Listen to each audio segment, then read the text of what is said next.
விஜயை ஃபாலோ பண்ணுறவங்க எல்லாத்தையும் தற்குறிகள் அப்படின்னு வந்து சொல்லிட்டு இருந்தோம். அது சம்பந்தமாக நீங்கள் கடைசி வீடியோவில் கூட விமர்சனம் பண்ணியிருந்தீங்க.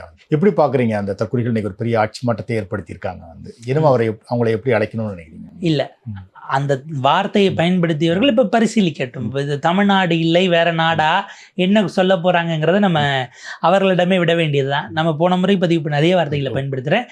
நீங்கள் ஆகச்சிறந்த அறிவில் மெச்சத்தகுந்த நிலையில் இருக்கலாம், ஆனால் உங்களை விட அறிவு குறைவாக இருக்கிறவர்களை, அதற்கு பல காரணங்கள் இருக்கலாம், அவமானப்படுத்துகிற உரிமை உங்களுக்கு கிடையாது. அந்த ஒரு இன்டெலெக்சுவல் அரகன்ஸை எப்பயுமே வளர்த்துக்க கூடாது. இது ஒன்று.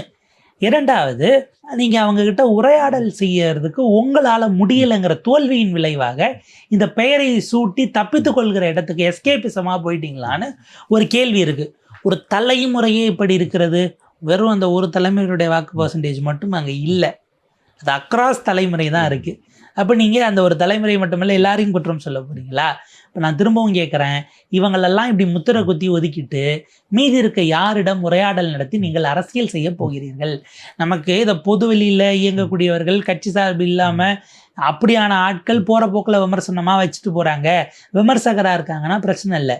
நீங்கள் அரசியல் நடத்துகிறீங்க, அன்றாடம் போய் அவங்க மக்களை பார்க்கணும். நீங்கள் எது பண்ணாலும் அவங்க என்ன நினைப்பாங்கங்கிறத யோசிச்சு பண்ணுற இடத்துல இருந்துக்கிட்டு இப்படியான வார்த்தைகளை பயன்படுத்துவது, இப்படியானதை செய்கிறீங்க அப்படின்னா அது வந்து நம்ம வீட்டில் நம்மளே கொல்லி வைக்கிறதுக்கான நிலை தாங்கிறத அவங்க ஏன் உணராமல் போனாங்கன்னு நமக்கு தெரியல. இந்த வார்த்தை பயன்பாடு என்பது உங்களோடான உரையாடலையே செய்யக்கூடாதுன்னு அவங்கள முடிவெடுக்க வைக்கும். அப்படி முடிவெடுத்து அவங்க உங்கள்கிட்ட விலகி போயிட்டாங்கன்னா நீங்கள் அடுத்த தலைமுறைக்கு கடத்தப்படாமல் எந்த தத்துவமுமே அடுத்த நிலைக்கு போக முடியாது.